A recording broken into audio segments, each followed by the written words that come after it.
it's just ignorance, and it's insulting, and it's very disappointing for a man who's supposed to be the leader of the free world, allegedly, if there is such a thing as a free world anymore. Mr. Trump just had no right to say those things. And anyway, what does he know about the front line? What does he know where the front line is? When has he ever been on the front line? That man has only ever fired a secretary or somebody on The Apprentice.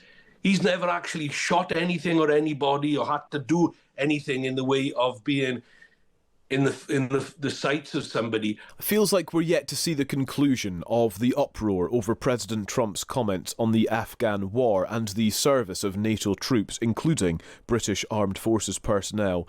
Feels like the furore over this will not soon subside. Of course, we await the President perhaps responding to Sir Keir Starmer's comments. We're going to get a couple of perspectives on this over the course of the next few minutes. We'll begin with Simon Weston, seen by many actually as a figurehead for veterans. He's a combatant in the Falklands War. Simon, good morning.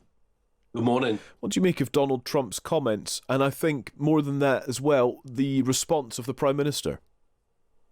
Well, I'll leave the response of the Prime Minister to be the response of the Prime Minister. I think he's always pretty weak when he deals with anything where he's trying to curry favour with a nation or another. Certainly America or the Chinese, he's always sucking up to somebody. But when it comes, the Prime Minister has said that Trump should apologise. That's what he's indicated. Yeah, it's the way he said it, and I don't think he's demanded it. He said he should. But then again, he says an awful lot. But when it comes to Mr. Trump, look, he's ignorant about his statement.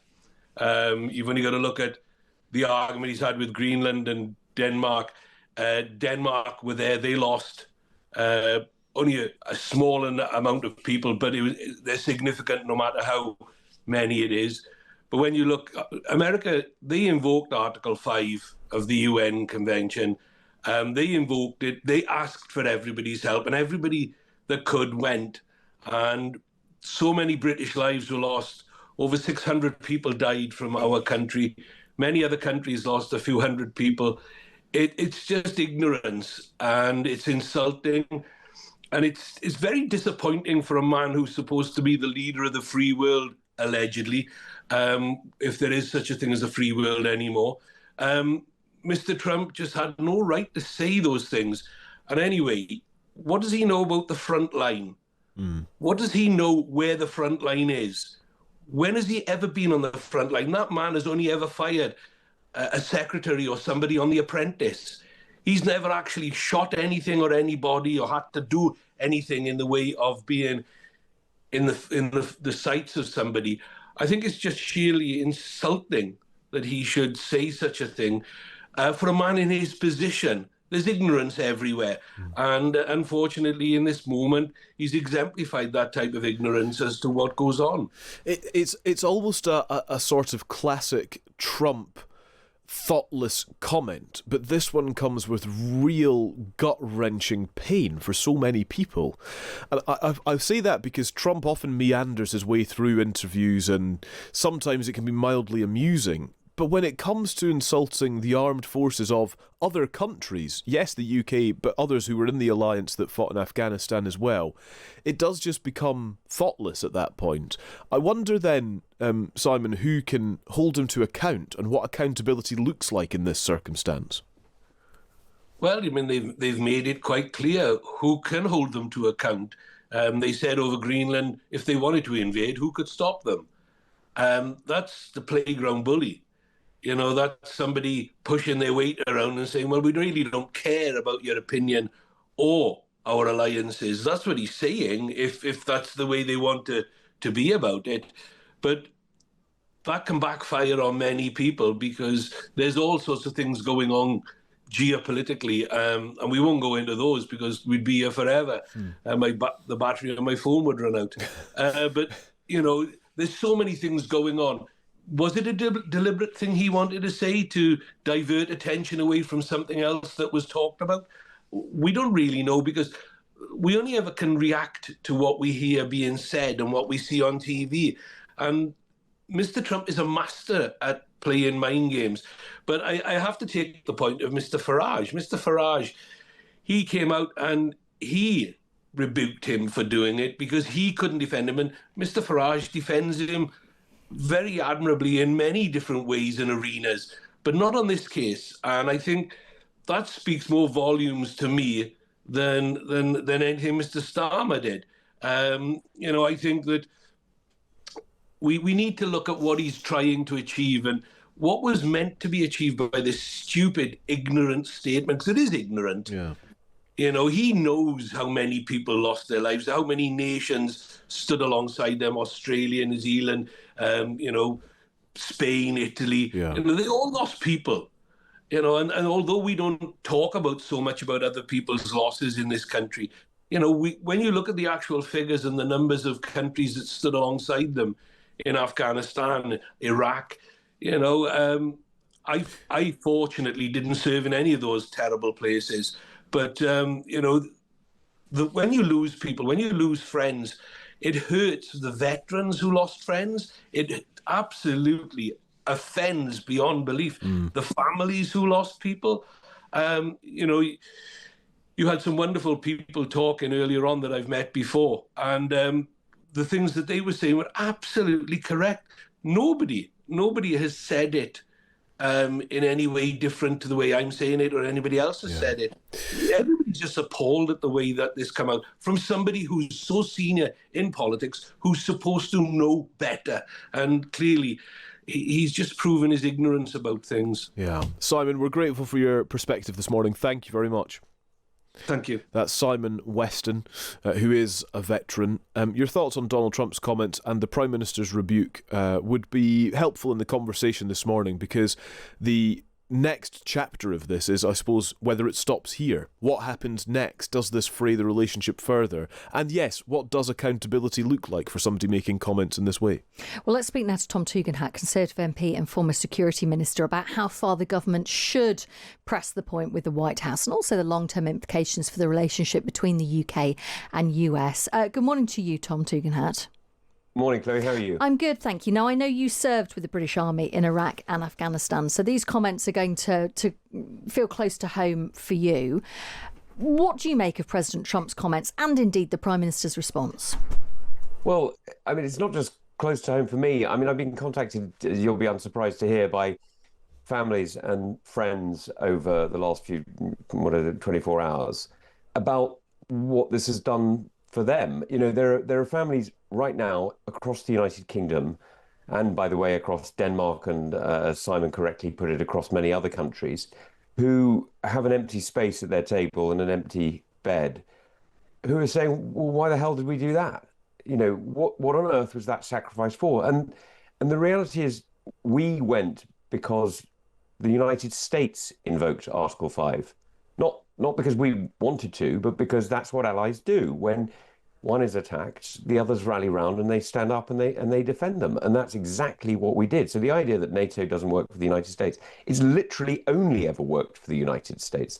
So I have to say, I mean, I'm with Simon. I find it incredibly offensive. And if the coward of Capitol Hill wants to, start making statements like this, it's deeply distressing. But let's be honest, it's not out of character. He mocked General Kelly, his former chief of staff, whose son was killed, I think, in Iraq.